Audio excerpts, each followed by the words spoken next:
ఇంకోటి విద్యుత్ శాఖలో ఈరోజు చాలా బాధ కలిగే అంశం ఏంటంటే మొత్తం ఆంధ్ర అధికారులతో నింపేస్తున్నారు. తెలంగాణ ఉద్యమం జరిగిందే, తెలంగాణ నీళ్లు మనకు, తెలంగాణ నిధులు మనకు, తెలంగాణ ఉద్యోగాలు మనకు.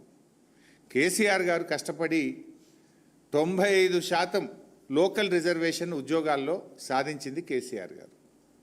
కానీ ఇలా కాంగ్రెస్ ప్రభుత్వం వచ్చినాక అత్యంత కీలకమైనటువంటి పోస్టులో ఈ విద్యుత్ విభాగంలో మొత్తం ఆంధ్ర అధికారులను నింపుతూ ఉన్నారు. నేను మచ్చుకు కొన్ని మీ ద్వారా ప్రజల ముందు పెట్టాలనుకుంటున్నాను. ఓన్లీ విద్యుత్ శాఖని, ఇంకా చాలా శాఖలలో చాలా ఉన్నారు. అసలు ఈ ప్రభుత్వం తెలంగాణ ప్రభుత్వం నడుపుతుందా, వెనక నుండి ఆంధ్ర ప్రభుత్వం నడుపుతుందా అని అనుమానాలు కలుగుతూ ఉన్నాయి వీళ్ళ అపాయింట్మెంట్లు చూస్తూ ఉంటే. వరుసబెట్టి ఆంధ్ర ప్రాంతానికి చెందిన వారిని అత్యంత కీలకమైన విభాగాల్లో ఇవాళ విద్యుత్ శాఖలో అపాయింట్ చేసినారు. ఇవాళ జెన్కో డైరెక్టర్, ఎంతోమంది అనుభవం ఉన్న వాళ్ళు తెలంగాణ బిడ్డలు ఉన్నారు. జెన్కోలో ఈ అంటే హైడల్ అండ్ థర్మల్ ప్రాజెక్టుల నిర్మాణము, నిర్వహణ ఎవరికి ఇస్తారు? జనరల్గా తెలంగాణ బిడ్డలు ఎవరన్నా జెన్కోలో పనిచేసే వాళ్ళకు, అంటే ప్రాజెక్టులు కట్టేటప్పుడు కానీ ప్రాజెక్టుల నిర్వహణలో ఉన్నటువంటి అనుభవజ్ఞులైన ఇంజనీర్లను తీసుకోవాలి. వీళ్ళు ఎవరిని తీసుకున్నారు? రాజశేఖర్ రెడ్డి గారని సింగరేణిలో పనిచేసిండు. ఆయన ఎన్నడూ జెన్కోలో పనిచేయలే, కరెంటుకు సంబంధం లేదు. సింగరేణిలో పనిచేసి రిటైర్ అయినటువంటి ఒక ఆంధ్ర ఉద్యోగిని తెచ్చి మన తెలంగాణ జెన్కో ప్రాజెక్ట్ డైరెక్టర్గా అపాయింట్ చేసిండ్రు. అంటే దీని వెనుక ఎవరున్నారు? ఈ అపాయింట్మెంట్ ఏ రకంగా తెలంగాణకు దోహదం చేస్తుంది, ఉపయోగపడుతుంది? ఆయన ఏమైనా నిష్ణాతుడా అంటే కరెంటు డిపార్ట్మెంట్లో ఎన్నడూ పనిచేసింది సింగరేణిలో రిటైర్ అయిన ఆయనని తెచ్చి హైడల్ అండ్ జెన్కో ప్రాజెక్టు నిర్మాణానికి ఈ రాష్ట్రానికి డైరెక్టర్గా అపాయింట్ చేసిండ్రు. ఇది కీలకమైనటువంటి పదవుల్లో అనుభవం లేని పక్క రాష్ట్ర అధికారులను నియమించడం అంటే ఇది తెలంగాణ విద్యుత్ ఇంజనీర్లను, తెలంగాణ ఉద్యోగులను అవమానపరచడం. అట్లే జెన్కోలో ఇదైతే ఇంకా చాలా, నేను కూడా ప్రత్యక్ష సాక్షిని. ఆ రోజు ఉద్యమంలో చాలాసార్లు మీరు కూడా వచ్చిండ్రు, విద్యుత్ భవన్ దగ్గర ధర్నాలు చేసినాం మనం చాలాసార్లు. జెన్కోలో కుమార్ రాజా, ఈయన సమైక్యవాది. ఆనాడు విద్యుత్తు రంగ కార్మికులు పెద్ద ఎత్తున ఉద్యమం చేసేవాళ్ళు తెలంగాణ కోసం. చేసేటప్పుడు ఓసారి విద్యుత్ భవన్ దగ్గర మేము కూడా పోయినాం, ధర్నాలు చేస్తుంటే. అప్పుడు ఈయన కుమార్ రాజా ఆనాడు మన ఉద్యోగులను అవమానపరిచేవాడు.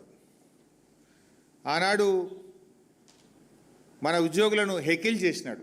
ఏం తెలంగాణ వస్తుందా, నువ్వేం తెలంగాణ అని హెకిల్ చేస్తూ అవమానపరిస్తే గాయపడ్డ తెలంగాణ విద్యుత్ ఉద్యోగుల హృదయం గాయపడి ఆ రోజు ఈయనను తరిమి కొట్టింది. జలసౌదలో తెలంగాణ ఉద్యమాన్ని అవమానపరిస్తే ఎక్కడొస్తుంది తెలంగాణ, రానే రాదు అని మన తెలంగాణ ప్రజలను, ఉద్యమాన్ని, త్యాగాలను అవమానపరిచే విధంగా మాట్లాడినటువంటి కుమార్ రాజాను తెలంగాణ విద్యుత్ జేఏసీ ఆ రోజు తరిమి కొట్టింది. ఆనాడు తెలంగాణ ఉద్యమకారుల చేతుల్లో తరమబడినటువంటి కుమార్ రాజాను తెచ్చి ఇవాళ విద్యుత్ ఉద్యోగుల మీద డైరెక్టర్గా పెట్టారు జెన్కోలో. ఇది ఉద్యమకారులను అవమానపరచడం కాదా? విద్యుత్ ఉద్యోగులను అవమానపరచడం కాదా? తెలంగాణ ద్రోహిని తెచ్చి తెలంగాణలో కూడా నౌకరిస్తాడా మిస్టర్? అంటే ఇక గురువే అట్లున్నాడు కనుక శిష్యులు కూడా గట్లే వేస్తారు. రేవంత్ రెడ్డి ఖుద్దు ద్రోహే కదా.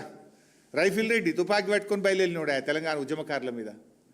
ఇక గురువు ద్రోహి ఉన్నాడు కనుక ఇవాళ అపాయింట్మెంట్లు కూడా ద్రోహులకే దక్కుతున్నాయి, తెలంగాణ ద్రోహులకు దక్కుతున్నాయి ఈరోజు.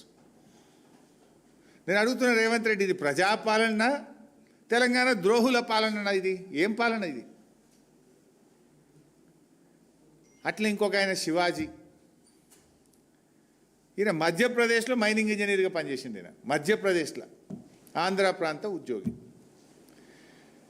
ఈయనను ఎస్పీడీసీఎల్లో కీలకమైనటువంటి ప్రాజెక్ట్స్ అండ్ హెచ్ఆర్డీకి డైరెక్టర్గా అపాయింట్ చేసిండ్రు ఎస్పీడీసీఎల్లో. ఇవాళ ఎస్పీడీసీఎల్లో ఈ శివాజీ గారిని ప్రాజెక్ట్స్ అండ్ హెచ్ఆర్డీకి డైరెక్టర్గా అపాయింట్ చేసిండ్రు. ఈయనకు విద్యుత్తు మీద కనీస అవగాహన లేని వ్యక్తి, సాంకేతిక నైపుణ్యం లేదు, పనిచేసింది మధ్యప్రదేశ్లో, పనిచేసింది కోల్ మైన్స్లో, తెచ్చి ఎస్పీడీసీఎల్లో కీలకమైనటువంటి వింగ్లో ఆయనను డైరెక్టర్గా అపాయింట్ చేసిండ్రు. ఇక ఇంకొక ఆయన, ఎంతోమంది తెలంగాణలో వాస్తవానికి సమర్థులైనటువంటి దళిత అధికారులు కూడా ఉన్నారు. చీఫ్ ఇంజనీర్లుగా రిటైర్ అయినటువంటి తెలంగాణ దళిత బిడ్డలు, అనుభవజ్ఞులైన అధికారులు ఉంటే వాళ్ళందరినీ పక్కకు పెట్టి నరసింహులు గారు ఏనాడు కూడా తెలంగాణ గడ్డ మీద పనిచేయలేదు. నరసింహులు గారు తెలంగాణ గడ్డ మీద పనిచేయని, ఇక్కడ విద్యుత్ వ్యవస్థ మీద అవగాహన లేనటువంటి వ్యక్తిని ఆంధ్ర నుండి తెచ్చి ఎస్పీడీసీఎల్ ఆపరేషన్ డైరెక్టర్ పోస్ట్లో పెట్టినారు. ఇది ఎవరి కోసం పెట్టినట్టు, ఎవరు చెప్తే పెట్టినట్టు? ఇది తెలంగాణ జాతి ఆత్మగౌరవాన్ని దెబ్బతీయడం కాదా? తెలంగాణలో 5-6 దళిత రిటైర్డ్ అనుభవజ్ఞులైన చీఫ్ ఇంజనీర్లు ఉన్నారు కదా, మరి వాళ్ళు ఎవరు మీకు మంచిగా అనిపిస్తలేదా? ఓన్లీ ఆంధ్ర వాళ్ళే మంచిగా అనిపిస్తారా మీకు? అట్లే ఇంక చాలా ఉన్నారు. ఒకటి రెండు చెప్తేగా, Redco an important organization, renewable energy. జనరల్గా గతంలో దీనికి ఒక ఐఏఎస్ ఆఫీసర్ను లేదా ఒక మంచి టెక్నోక్రాట్ను, అనుభవజ్ఞులైనటువంటి ఒక టెక్నోక్రాట్ను రెడ్కోకు సిఎండిగా మనం పెట్టుకునేటువంటి వాళ్ళం. ఇవాళ ఆంధ్ర ప్రాంతానికి చెందిన జూనియర్ మోస్ట్ అధికారి, అంటే జూనియర్ మోస్ట్ డివిజనల్ ఇంజనీర్గా ఉన్నటువంటి వావిలాల అనిల గారిని తెచ్చి రెడ్కో సిఎండి పోస్ట్ అప్పగైపోయింది. ఇక తెలంగాణలో ఒక్కటి దొరకలేదా?